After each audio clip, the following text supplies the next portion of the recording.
Okay, in this section, we're going to cover sections 1.3, 1.4, and 1.5. So basically, we're talking about multiplication, division, and order of operations. So multiplication is just a shortcut method of performing repeated addition. So if we were to take 6 plus 6 plus 6 plus 6 plus 6, we can see there's 5 sixes there. We could really just shorten that and say, what is 5 times 6, which is 30. In a multiplication problem, the product is the name given to the result of the multiplication. The numbers being multiplied are the factors of the product. Okay, so if I wanted to take this, all these A's that are mixed up here, and I wanted to come up with some way to organize them, kind of like we did back in section 1, well, I could put them in 3 rows of 4. Okay, which would show me that there's 12. And remember in section 1, we grouped them by tens and we had some leftovers, but I could do that, or I could group them in 4 rows of 3. So 3 rows of 4 and 4 rows of 3 are the same thing in multiplication. This is called the commutative property. 3 times 4 and 4 times 3 are going to get you the exact same result.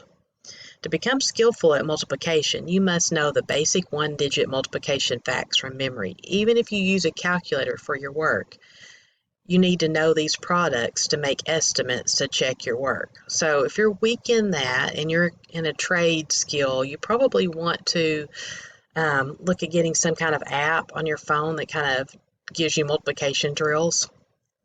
I know you're thinking that's silly. I've got a calculator with me all the time. But sometimes you just need a really quick estimate, and the best way to do that is if you know your multiplication facts and you know some of the tricks of the trade, and to make sure that you haven't accidentally typed something wrong in your calculator. So what happens when we're multiplying by 0 and 1? These kind of are special circumstances. So if you'll look here, every time that we've multiplied by 0, doesn't matter if it's in the front or in the back, the answer is 0. And when we multiply by 1, we get whatever other number that's there. So 1 times 2 is 2. 6 times 1 is 6. So when we multiply by 1, you're going to get the other number as the answer. There's several different ways to do multiplication problems. None of them are wrong. I'm going to kind of go with the old-fashioned way as to not confuse people. If you are comfortable with doing it another method, perfectly fine with that. And so we're going to look at this problem. The way that I would go about doing this is we would need to 34 times 2. Okay, so I would do 2 times 4. That's going to give me 8. Now, if it might have given me something that was bigger than one number, one digit, and then I would have had to carry like we did in addition, but it didn't. So 2, then you're going to go 2 times 3, which is 6. And so the answer would be 34 times 2 is going to be 68. Means the exact same thing as saying 34 plus 34, right? So because we're saying we want 2 34s, same thing. Okay, here's another example, slightly more difficult. They've already got the problem lined up for us, and so we've got 3 times 8. Well, 3 times 8 is 24. And the reason that it's more difficult is I can only put the 4. I'm going to have to carry this 2 up here, okay? And you don't worry about adding that 2 on until the end. So the next thing you do is 3 times 2. 3 times 2 is 6, plus another 2 is 8. So that's going to be 84. It would be the same thing as saying 28 plus 28 plus 28 3 times. Okay? Now, what do I do with this? This looks a little bit complicated. Well, the first thing you're going to do is deal with multiplying by the 4 first. Okay, so we're going to say 4 times 9. 4 times 9 is 36. You put the 6, you carry the 3. 4 times 8, okay, 4 times 8 is 32. Then you add the 3, so that's going to give you 35. Okay, now, what do I do with this 2? Well, this 2 is not really just a 2, it's a 20, okay? And so I'm going to go down to the next row. I'm going to put a 0. And the reason I'm putting a 0 is because I'm not multiplying by 2, I'm multiplying by 20, and I need something to hold that 10's place. Then I can proceed just like we were doing before. 2 times 9 is going to give me 18. I can put the 8, but I have to carry the 1. Now, I like to mark this out because I've already dealt with it, so I'm going to go, okay. Because if I don't, I get confused sometimes. 2 times 8 is 16, plus 1 is 17. And then we're going to take those and we're going to add them together to get the final answer. So 6 and 0 is 6. 8 and 5 is 13. Carry a 1. 7 and 3 is 10, plus 1 is 11. Carry a 1.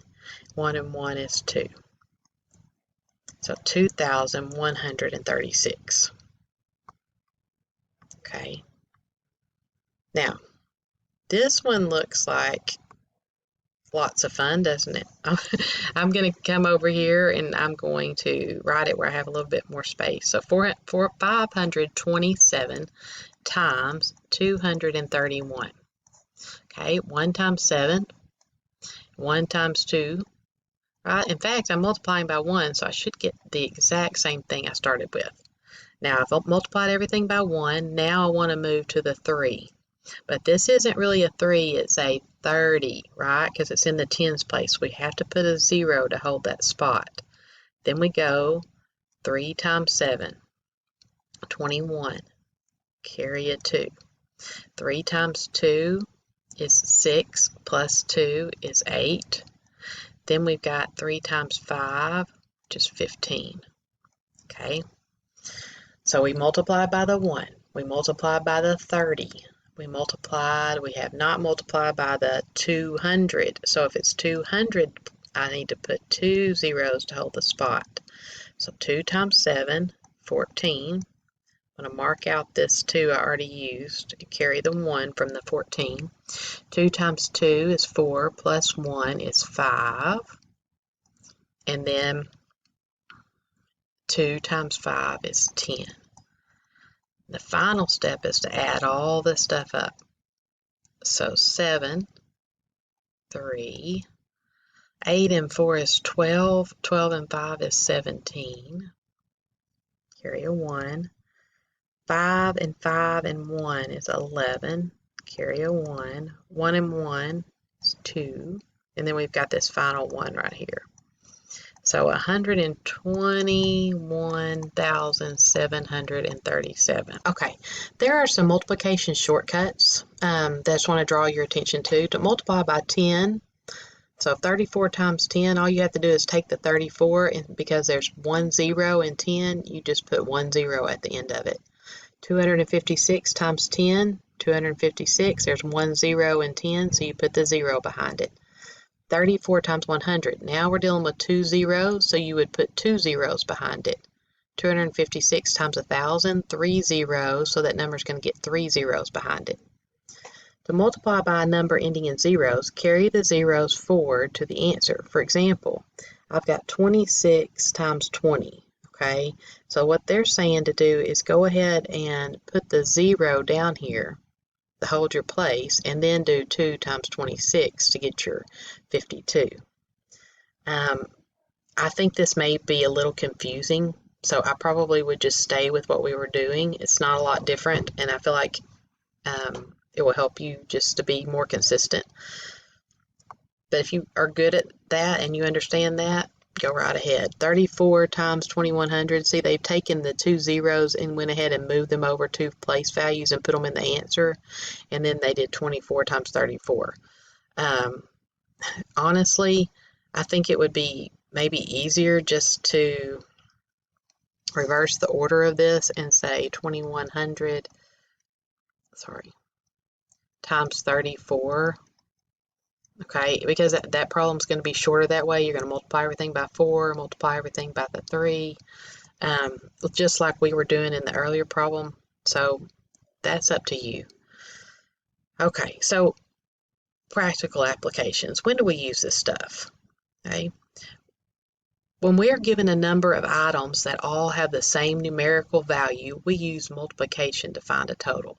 For example, if a mason works 40 hours and earns $18 per hour, we multiply the number of hours by the hourly wage to find the total amount earned. Okay, we sure wouldn't want to have to add 18 40 times, right? If he works 40 hours, he makes $18 an hour. We don't want to sit there and go 18 plus 18 plus 18 40 times, okay? Because we know that we could just easily say 18 times 40, okay? I put the 40 on the bottom because I knew it would be easy to multiply by 0, because multiplying by 0 just gets me 0. That's one of those tricks that they kind of taught you a while ago. But this is not a 4, it's a 4D, so I need to put a 0 to hold my spot. 4 times 8 is 32. Carry the 3. 4 times 1 is 4, plus the 3 is 7. Okay, so he's going to end up making $720. So you're going to use multiplication when you have those types of problems where you've got the same number that needs to be listed multiple times. Okay, let's talk about 1.4, which is division. Okay, division is the reverse of multiplication. It enables us to separate a given quantity into equal parts. The mathematical phrase 12 divided by 3 is read 12 divided by 3, and it asks us to separate a collection of 12 objects into 3 equal objects. Got several mathematical phrases here, ways you can write a division problem. Okay, the quotient is the answer to a division problem. The divisor is what you're dividing by, and the dividend is what is getting divided.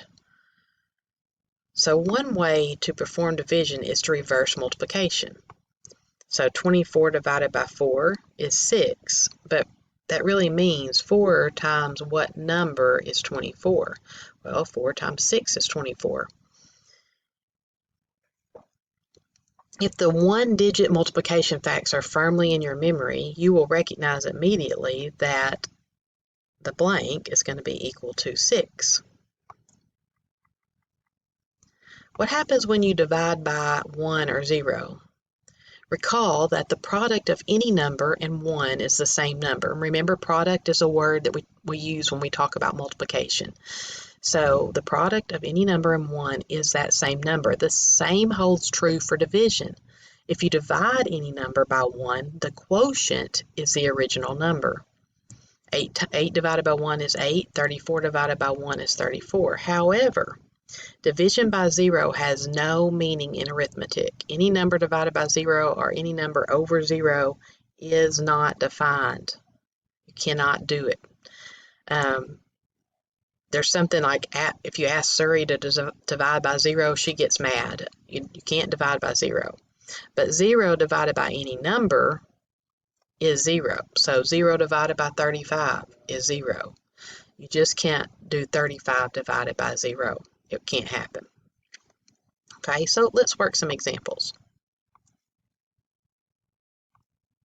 Okay, when I do a division problem, I write it like this.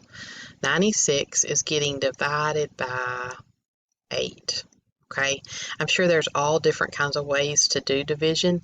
If you're comfortable with another way, that's fine, as long as you're getting the right answer and you're working it in the right way. So the first thing you say is, well, how many times will 8 go into 9? Well, 8 will go into 9 one time. 1 times 8 gives me 8. Then you subtract. 9 minus 8 is 1, and you bring down the next place value number. And you ask yourself, will 8 go into 16? It will. It goes 2 times. And 2 times 8 is 16. So when you subtract those, we have, this is called a remainder, and we have a remainder of 0. So 8 goes into 96 perfectly 12 times. 8 times 12 is equal to 96. So this is our answer. Okay, I'm going to come over here, have a little bit more room. How many times will 4 go into 153? Okay, will 4 go into 1? No, so you got to go to the next thing. Will 4 go into 15? Yes, 4 will go into 15 3 times. 3 times 4 is 12. Then you subtract. 15 minus 12 is 3. You're going to bring down your next place. You know, if you got something bigger than 4, you would need to back up and make this number bigger. Will 4 go into 33? It will. It'll go 8 times. 8 times 4 is 32. Okay, and this is one of those things where it's nice to know your multiplication tables, because I was able to pretty quickly go, what times 4 gets me close to 33? So I knew it was 8, because 8 times 4 is 32. So it does help. If you're really weak in your multiplication tables, get you a little app and work on it 5 minutes a day. You'll be surprised at how fast you can get better at that. 33 minus 32 is 1. Okay, I don't have anything else to bring down. 4 won't go into 1, so this right here is a remainder. So the answer to this problem is 38 with a remainder of 1. We have 1 left over. Okay, so 31, how many times will 31 go into 5,084? Will 31 go into 5? No. Will 31 go into 50? Yes. 1 times 31 is 31. I'm sorry, we don't want to add.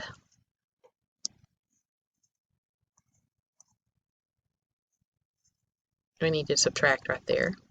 Okay, you cannot do 0 minus 1. You're going to have to borrow from the 5, make it a 4. Can you do 10 minus 1? Absolutely, that makes that a 9. 4 minus 3 is 1. Okay, so will 31 go into 19? No, it will not. So we're doing good. If it had of, we would have need to back up and make this a 2 and then multiply again. So we've got 198. Now, here's where I'm going to kind of use my estimation skills. Okay, I'm going to pretend like this is 30, and I know that 30 times 6, because 3 times 6 is 18, so 30 times 6 is 180. That's going to get me pretty close. So I'm going to try 6 and see if that number's large enough. 6 times 1, 6. 6 times 3, 18. Okay. 8 minus 6 is 2. 9 minus 8 is 1. So that 12 is not bigger than 31. So we're on target with that. So I'm going to ask myself, will 31 go into 12? No. And remember, we got to bring down that 4. Will 31 go into 124? Yeah, probably. Okay. I'm going to use my estimation stuff, and I'm going to say, well, 3 times 4 is 12. So 30 times 4 would be 120. So I'm going to try 4. 4 times 1, 4. 4 times 3, 12. What do you know? When we subtract that, we got a remainder of 0. So that actually goes perfectly into that number.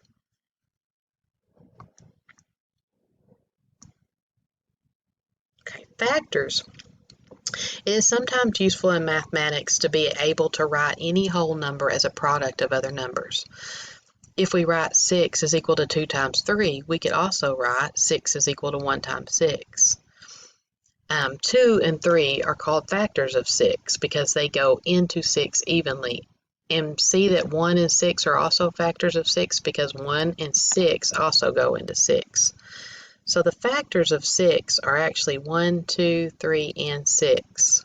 The factors of 12, numbers that will go into 12, 1, 2, 3, 4, 6, and 12. 30, 1, 2, 3, 5, 6, 10, 15, 30. All the numbers that will go evenly into 30.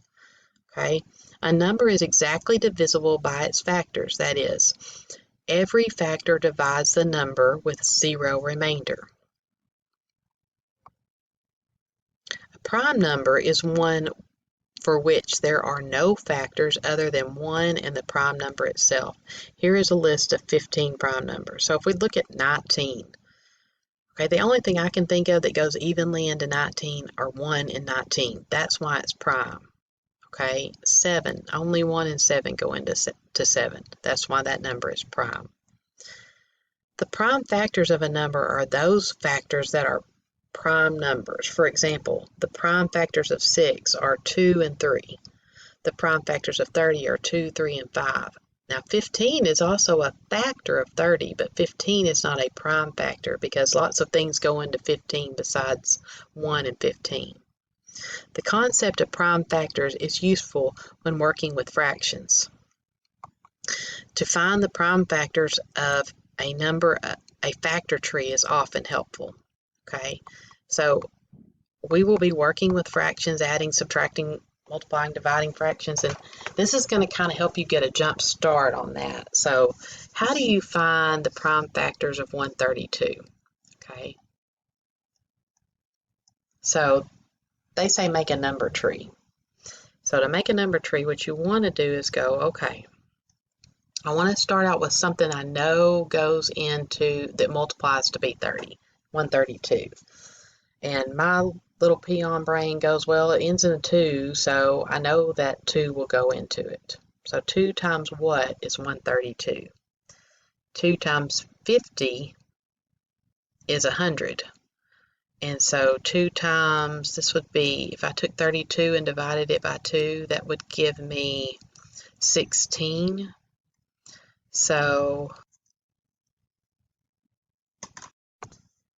50 and 16 would give me 66. Now, I'm going to circle 2. The reason I'm circling 2 is prime. 66 is not prime. It ends in an even number, so I'm going to say, well, 2 will go into it again. 2 will go into 66 33 times. 2 is prime again. 33 is not prime. What will go into 33?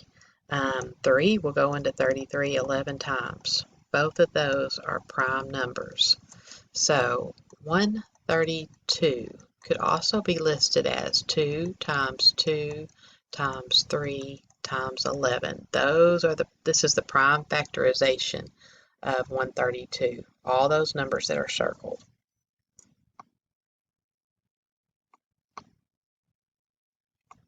Whenever we need to separate some numerical quantity into equal parts, we use division. The quantity that we are separating is the dividend. If the divisor is the numerical value of its equal parts, then the quotient will tell us how many equal parts there are. If the divisor is the number of equal parts, then the quotient will tell us the value of each equal part. Suppose you've got a carpenter and he wants to cut pieces of wood, each 20 inches long, from a 144-inch board. To determine how many pieces he can cut, we use division. Right? We want to see, well, how many times does 20 go into 144? Was 20 go into 1? No. 20 go into 14? No. 20 go into 144? Yes. So this one's a little bit more complicated. But when you think about 2 times 7 is 14, and I've got the 0 here, right? So let's see if we can try 7. 7 times 2, 14. 7 times 0, 0. We subtract. Okay. There's nothing else to bring down. We'll learn later that we could make some decimals here, but this is a remainder. So right now, we could cut, if we have 20, each board is 20 inches, we're going to be able to make 7 boards. We do not have enough to make the 8. We have a remainder of 4.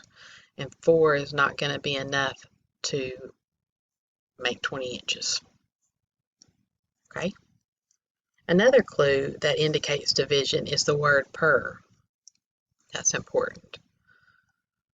Whenever you are asked to find the number of A per B, you always need to divide. The term payback time is used to describe the amount of time it takes for the savings in ongoing cost to match the initial investment made to purchase technology. After that, the continued savings will make the new technology a more cost-effective alternative. So, for example, a family made an initial investment of $14,850 to install solar panels on the roof of their house. Before using solar power, their monthly electricity bills averaged $120. After installing the solar panels, their monthly bills averaged $10. To calculate the payback time for the solar panels, what are you going to need to do? What we know is that they spent $14,850. That's a lot of money to install these solar panels in their house. And before they did that, right, their monthly electricity bill was $120. But now it's only $10. Okay, so what are they going to do to figure out the payback time for the solar panels? Well, they would, what was happening is, right, they were saying 14,850. Okay, they were paying $120 per month. But if we take that 120 that they were paying and now add on our 10, I say, well, how many times does 130 go into it? So 130 won't go into 14, but it will go into 148 one time. 1 times 130. Okay. We've got 8, 1, that's 0. 1 minus 1 is 0. We're going to bring down our 5. 130 will go into 185 still one time. 1 times 130, still 130. Okay, bring down your 0. Now, 130 will go into 550. Okay, so we know that 13 and 13 is 26. And another 13 is 39. And another 13, I think we're going to have enough. Let's try 4. 4 times 0 is 0. 4 times 3 is 12. Carry a 1. 4 times 1 plus 1, 5. We have a remainder of 30. So basically, it's going to take 114 months plus 30, right, parts of a month. Okay, so really we haven't paid these off and seeing a return on our investment until we get to month 115. That's the first time that we're going to have all of the solar panels paid off and we're seeing a return on our investment. So, order of operations. Most people refer to order of operations as, please excuse my dear Aunt Sally, okay? And so, what do those things stand for? Okay, I'm going to come up here, PEMDAS, right? Please excuse my dear Aunt Sally. So this stands for parentheses, exponents, multiplication, division, addition, subtraction. These two go together and these two go together. So whichever one of these is first is what you would do. So if you came into multiplication from left to right or division from left to right, you would do whichever one you came to first. Same thing with addition and subtraction. If you came to subtraction first, you would do subtraction before you would add. Okay? But parentheses always comes first. Exponents always come second. So, and multiplication and division always comes before addition and subtraction. So I'm looking at this problem and there's no parentheses, there's no exponents, but there is multiplication. And I'm going to take care of that part because multiplication comes before addition and subtraction. That's going to give me 12 plus 2, which is 14. Okay, and this next problem, they said, well, it's important if you've got 24 plus 12 divided by 6 minus 2 that you think of it like this, 24 plus 12, 6 minus 2. Order of operation tells us to do parentheses first, so that's going to be 36, and on the bottom, 6 minus 2 is going to be 4. Okay, then all I've got left to do is division. 36 divided by 4. You could write it the way we were writing it earlier.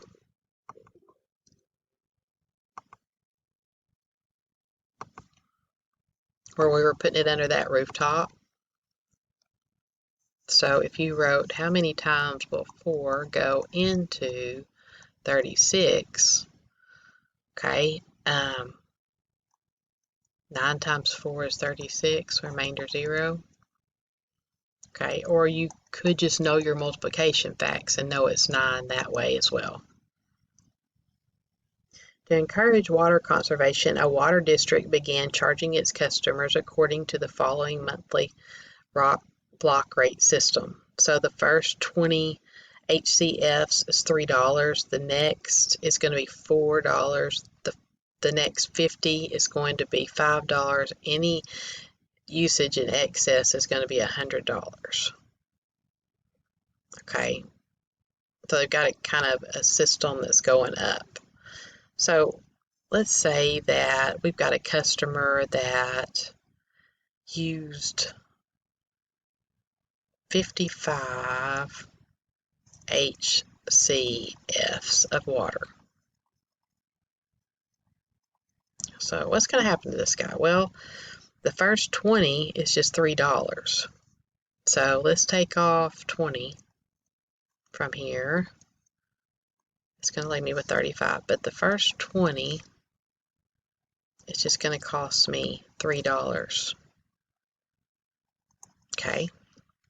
Then it says the next 30, so take off 30, 5, so the next 30 is going to be $4 a piece. And then this next 5 that I've got, I've only got 5 of them. That's not enough to make a whole nother one. So the next 5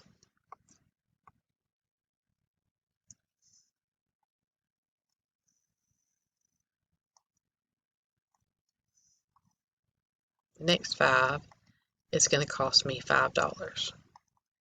20 times 3 is 60. 30 times 4, 120. 5 times 5 is 25. Add that together. 6 and 2 is 10, so we're going to have to carry a 1. $205. Okay, so that's it for 1.2. I'm sorry. Okay, so that's it for 1.3, 4, and 5. So we'll be moving on to some harder stuff in Chapter 2 next week.